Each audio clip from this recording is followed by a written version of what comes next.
네, 깡패와 마약은 공공의 적이다. 어제 법무부 업무 보고가 있었는데요. 한동훈 법무부 장관이 이 얘기를 가장 강조했습니다. 먼저 어떤 내용인지 듣고 오겠습니다.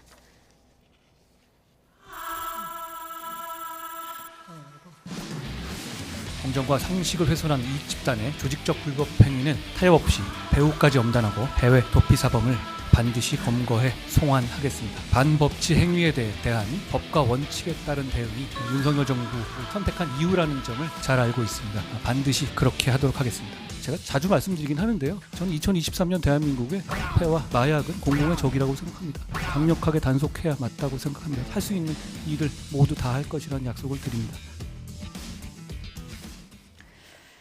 네, 신년사부터 강조한 게 깡패와 마약은 2023년에 반드시 잡겠다. 한동훈 장관이 어제 업무보고에서 강조한 내용인데 특정 사건을 염두에 둔 건 아니다. 기자들의 질문에 또 그렇게 얘기를 했어요. 네, 일단 마약 같은 경우는요. 지난 문재인 정부 5년 동안 관세청 수입 적발액이나 이 수입된 양이요.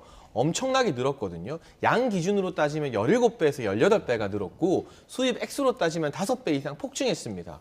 그런데 경찰 출신의 황운하 의원은 뭐 5배 는 거 가지고 마약과 전쟁해야 되냐라는 망언을 쏟아내기도 했었는데 이게 구석구석 우리 청소년들과 20대들 사이에 파고들면서 마약 청정국 지위가 무너졌죠. 정말 심각한 문제이고요. 뭐 깡패, 조폭 사건 같은 경우도 교묘하게 이들이 이제 무슨 건설회사 사장인 것처럼 뭐 금융회사 사장인 것처럼 사회를 유린하고 있는 문제에 대해서 경각심을 가져야 되는 거 법무부 장관으로서 당연히 할 수 있는 말 아니겠습니까? 이 부분에 대해서 문제 제기하는 민주당 정치인들이나 이재명 대표에게 제가 묻고 싶습니다.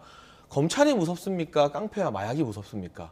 절대 다수의 선량한 국민들은 검찰 무서울 일 없고 깡패와 마약이 무섭다고 대답할 것 같습니다. 네, 어떻게 생각하십니까? 그러니까 이런 거 아니겠어요? 기자분이 질문을 왜 했겠어요? 특정 사건을 염두에 둔 것 같은 느낌이 들었으니까 질문을 했을 거 아니에요. 네, 네. 그럼 기자분도 그렇게 느끼면 국민들도 그렇게 느낀다는 뜻이에요. 그러니까 특정 사건이 연상이 되게 얘기를 하는 거는 저는 별로 적절치 못하다고 보고요. 저런 거는 조용히 일을 잘하셔서 성과로 보여주시면 돼요. 정말 깡패를 없애고 마약을 없앤 그 성과를 가지고 나중에 우리가 이렇게 열심히 했습니다. 잘했습니다. 라고 홍보를 하는 게 맞다. 저걸 무슨 뭐 캠페인 하듯이 지금 이렇게 해가지고 하면 기자분이 묻듯이 지금 특정 상황에 특정 사건을 염두에 두고 그걸 위해서 그거에 대한 분법을 위해서 하는 것 같다. 이런 느낌을 줄 수 있다. 이런 말씀을 드리겠습니다. 황운하 의원은 검찰이 깡패까지 잡겠다고 설쳐대는 나라다. 이렇게 하면서 그런 검찰이 민주주의의 적이다. 이렇게 또 이제 공격을 퍼부었거든요. 그러니까 이해가 안 돼요. 깡패 잡고 마약 잡는 게 대체 무슨 잘못이라고 황운하 의원은 이렇게 사사건건 딴지를 거는지 잘 모르겠습니다. 이분이 무려 경찰 출신인데 국민들에게 물어보십시오. 경찰 혼자서만 이 경찰 집단만을 믿고 조폭 수사나 마약 수사 맡길 수 있는지 아니면 검찰도 같이 해야 하는지 제가 장담하는데 대다수의 국민들이 검찰도 같이 하라고 할 겁니다. 이 나쁜 사람들 잡는데 마약 소탕하는데 검경이 따로 있습니까? 국가의 어떤 수사 역량을 총동원해야 되는 거죠.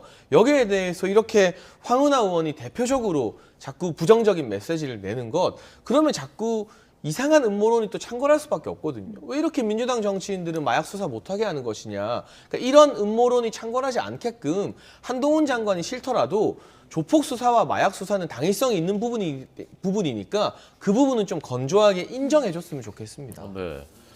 자, 조폭 마약 잡는데 검찰 경찰이 따로 어디 있느냐. 끝으로 이 부분 어떻게 생각하시는지요? 그러니까 아까도 제가 말씀을 드렸지만요. 자기 위치에서 일을 조용히 잘하면 돼요. 저렇게 막 요란을 떠니까 그런 소리가 나오는 거거든요.